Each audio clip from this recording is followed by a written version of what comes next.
वर्ष 0 ते 11 वयोगटातल्या मुलांचे डोळे, त्यांची दृष्टी कमी व्हायला लागली आहे. स्क्रीन टाइम त्यांचा वाढला आहे. तासन तास पोरं मोबाईलवरती आहेत. इथं आता काही आजी आहेत माझ्या. मला सांगा आजी, पोरग रडायला लागल्यावर तुम्ही काय करत होता? तो त्या पोराला जवळ घ्यायचा, कड्यावर घेऊन, आणि जवळ घेतल्याबरोबर पोरग रडणं थांबतो. आणि का थांबवायचं माहितीये? आईच्या गर्भात असताना त्या लेकरानं पहिल्यांदा काय ऐकलंय? आईच्या हृदयाचे ठोके ऐकले. त्याला ते इतके परिचित आहेत, जवळ घेतल्याबरोबर त्याला कळायचं माझी आई आहे, आणि पोरग रडणं थांबवतो. आता पोरग रडायला लागलो, आपण काय करतो?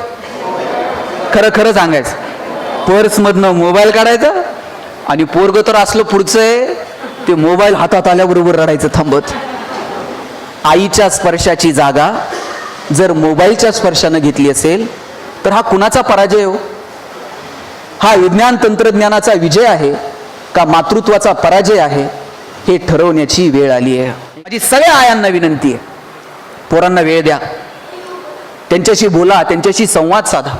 अचानक कॉलेजला गेलेल्या तुमच्या पोरापोरींच्या मोबाईलला पासवर्ड आलेत, लॉक आले.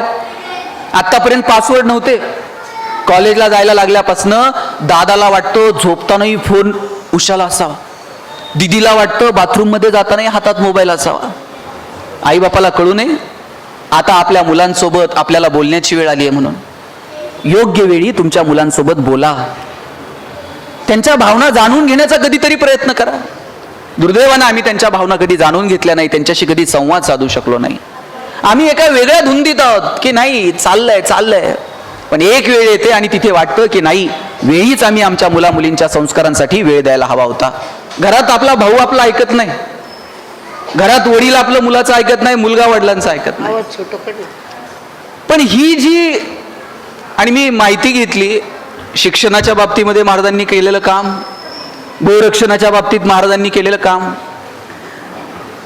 तुम्ही भगवान श्रीकृष्णाचं जर सगळं चरित्र पाहिलं तर तुमच्या लक्षात येईल की कृष्णाच्या चरित्रामध्ये 3 गोष्टी खूप महत्वाच्या आहेत. एक आहे गाय, दुसऱ्या आहेत गोपिका, आणि तिसरी आहे गीता.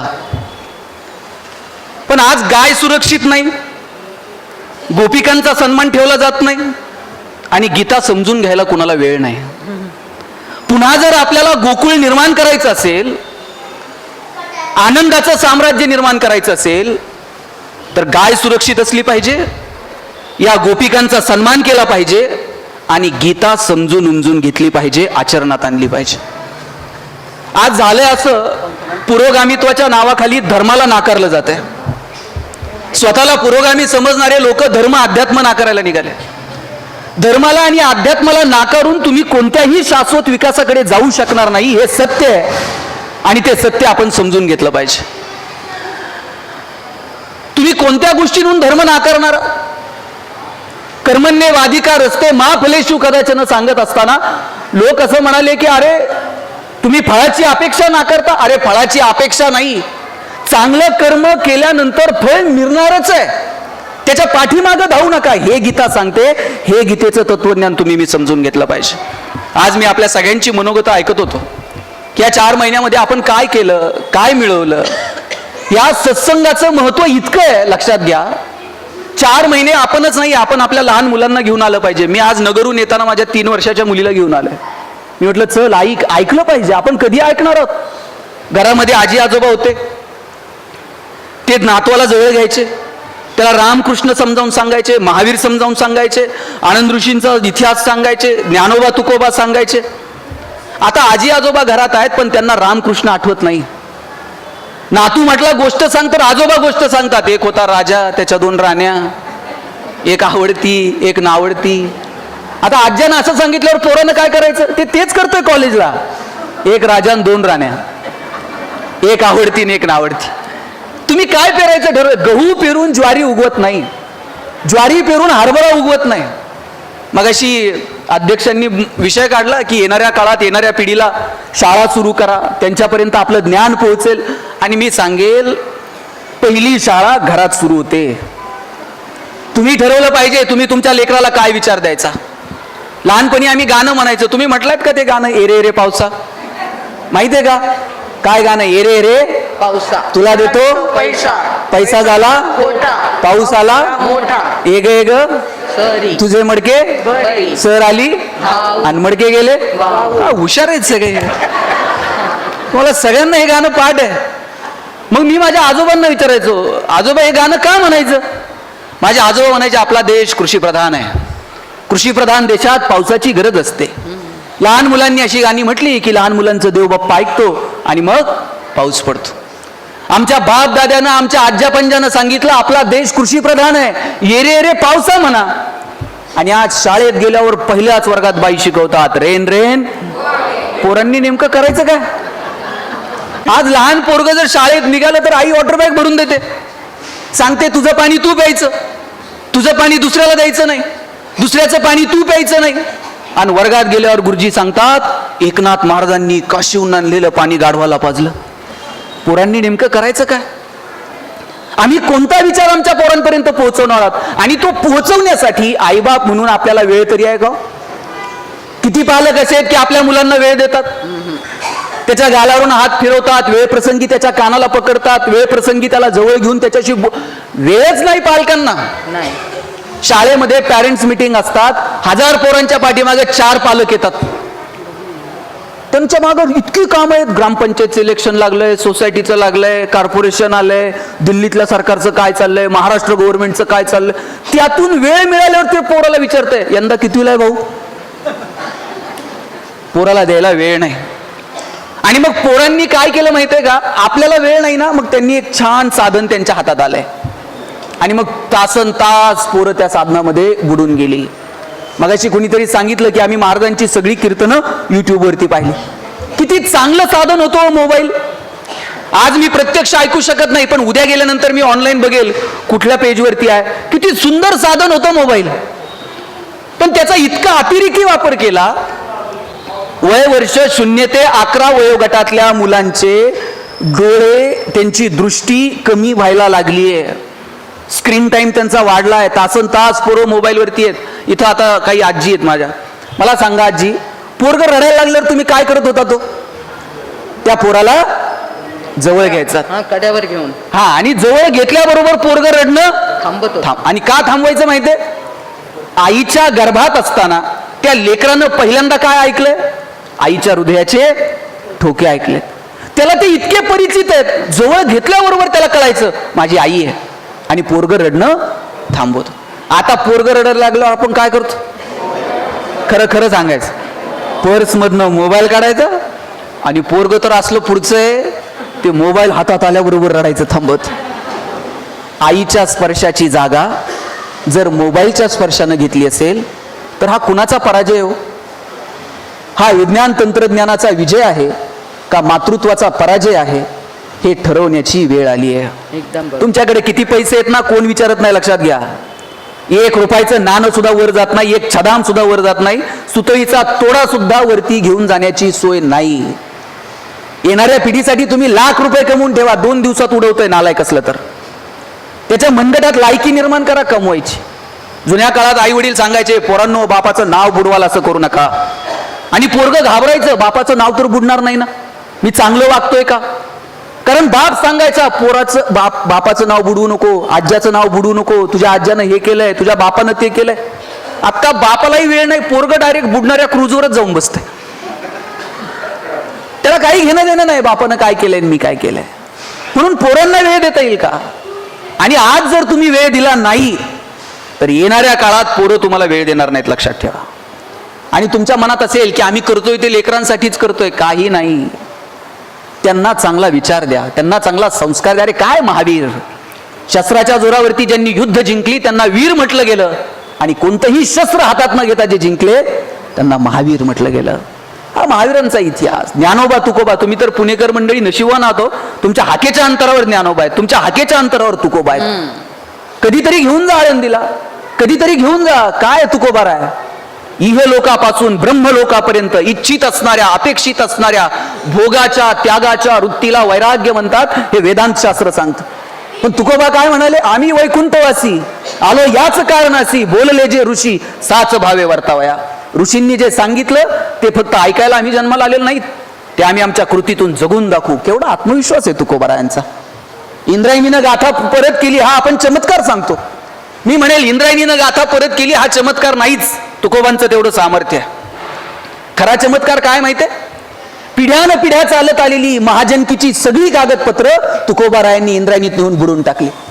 आणि ती इतक्या सहजतेनं बुडवली, त्याचा कुठं उल्लेख नाही. जितक्या सहजतेनं श्वास घेतो ना, तितक्या सहजतेनं तुकोबारायांनी सगळी प्रॉपर्टी इंद्रायणीत बुडवली.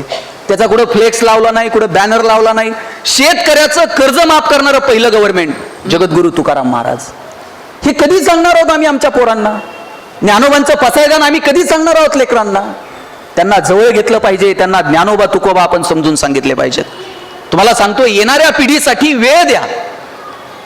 पोरांना वाटलं पाहिजे की आपल्या बापाचं नाव आपण टिकवावं. तुम्हाला एक गंमत सांगतो. भगवान श्रीकृष्ण आणि त्यांचे सगळे सवंगडी आहे ना, दही दूध लोणी चोरायला जायचे.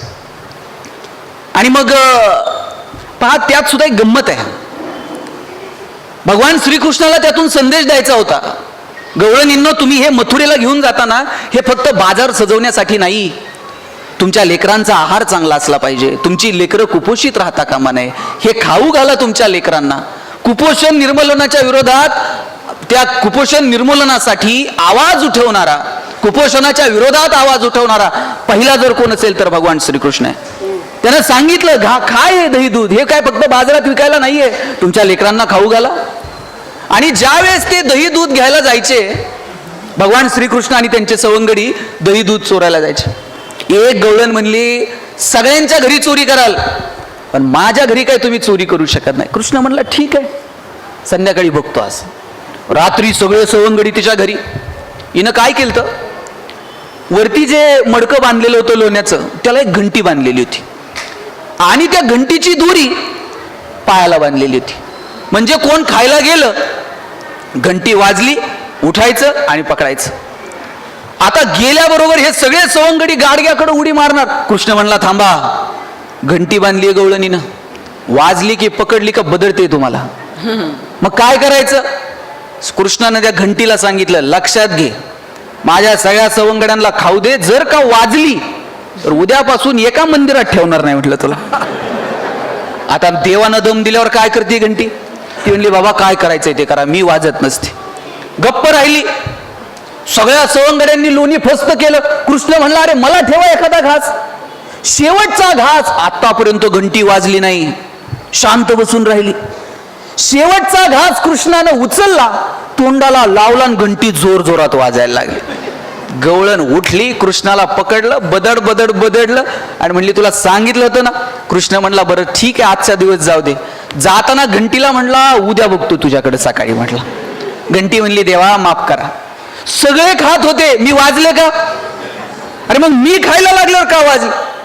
साक्षात देव प्रसाद घेतोय आणि मी जर वाजले नाही तर सगळ्या कुळाला बट्टा लागेल, कुळाला बट्टा लागू नये म्हणून वाजावं लागलं देवा. अरे निर्जीव घंटीला कळतं माझ्या कुळाला बट्टा लागू नये, आणि आम्हाला का कळू नये की माझ्या बापानं काय केलं, माझ्या आज्यानं काय केलं, माझ्या पंजानं काय केलं, माझ्या आईवडिलांची मान शर्मेनं खाली जाणार नाही, याची दक्षता आम्ही लेकरं का घेऊ शकत नाही? ती घ्यावी तसं जर वाटत असेल, माझी सगळ्या आयांना विनंती आहे, पोरांना वेळ द्या, त्यांच्याशी बोला, त्यांच्याशी संवाद साधा. अचानक कॉलेजला गेलेल्या तुमच्या पोरापोरींच्या मोबाईलला पासवर्ड आलेत, लॉक आलंय. आतापर्यंत पासवर्ड नव्हते.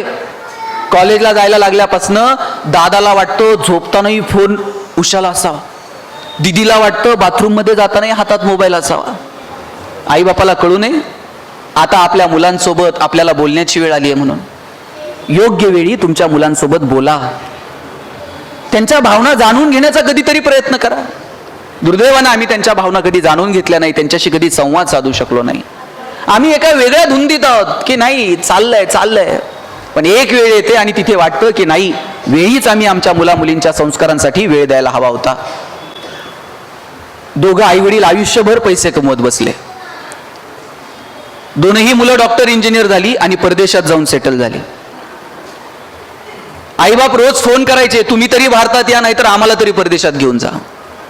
पोरही आली नाही ना आईबापालाही नेलं नाही. एक दिवशी आई गेली. आई गेल्यानंतर बापानं फोन केला, जिवंत होती तोपर्यंत आला नाहीत, आज तुमची आई गेली, जमलं तर या. 2 मुलांपैकी एक मुलगा आला. आईला अग्नी दिला आणि लगेच परदेशात जायला निघाला. वडिलांनी विचारलं, अर्धा दिवस थांब. पोरगा म्हटला, बाबा मला महत्वाची कामं आहेत, जावं लागेल. हे 50,000 रुपये घ्या, आईचा पेपरला फोटो द्या, भावपूर्ण श्रद्धांजली म्हणून आमची नावं टाका, गावाला गोडधोड जीव घाला, पण 10 दिवस नाही थांबतायच. वडील म्हणले, 9 महिने तिनं पोटात वाढवलं. आई कधी म्हटली नाही 9 महिने पोटात होता, पोटाचं भाडं दे, टाळू भरली, तेलाचे पैसे दे. अरे आम्ही तुमच्यासाठी कमवत राहिलो, तुमच्यासाठी कधी हिशोब मांडले नाही, आणि तू हातात पैसे टेकून चालला. पोरगं म्हटलं, बाबा तुम्हाला आठवतं का, शाळेत मी पहिल्यांदा भाषण करणार होतो, तुम्हाला म्हटलं माझं भाषण ऐकायला या, तुम्ही हातात 50 रुपये टेकवले आणि सांगितलं आज वेळ नाही, मला दुकानात जावं लागेल. बाबा मी तुम्हाला म्हटलं मी पहिल्यांदा गाणं म्हणणार आहे, माझं गाणं ऐकायला या 15 ऑगस्टला, तुम्ही 100 रुपये हातात टेकवले आणि सांगितलं आज मला जावं लागेल, आज वेळ नाही. बाबा ज्यावेळेस मला वाटलं तुमच्या हातात हात घालून फिरावं, त्यावेळेस तुमचा हात मिळाला नाही. ज्यावेळेस वाटलं तुमच्या खांद्यावर डोकं ठेवून रडावं, बाबा तुमचा खांदा मिळाला नाही. आता पैसे खूप आहेत, पण तुम्हाला देण्या इतका वेळ नाही.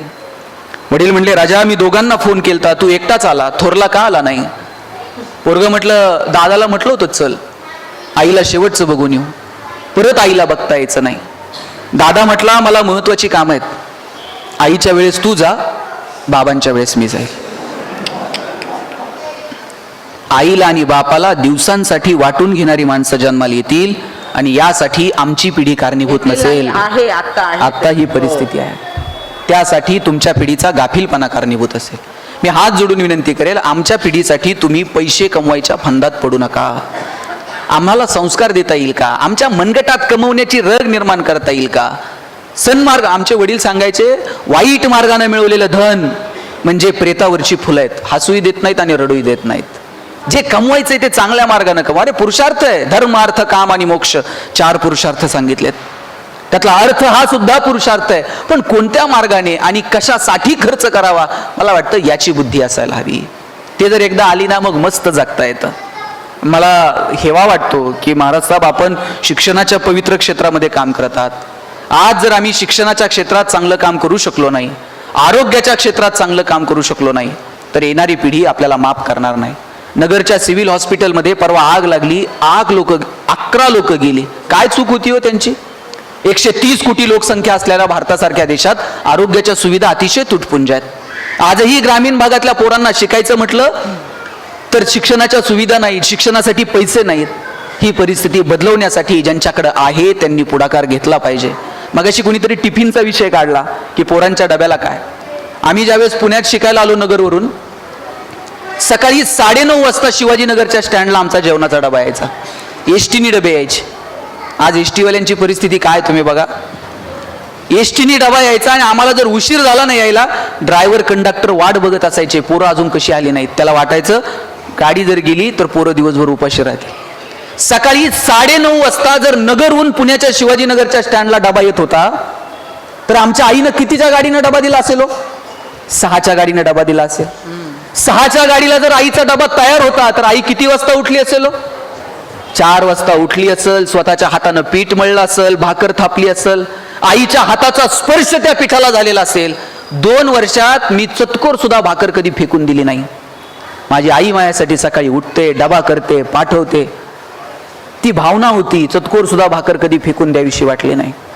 आज तुम्ही पोरांचे डबे चेक करा, मॅगी, नूडल्स, कुरकुरे, पेस्ट्रीज, विकत आणलेले प्रोडक्ट पोरांच्या डब्यात असतात.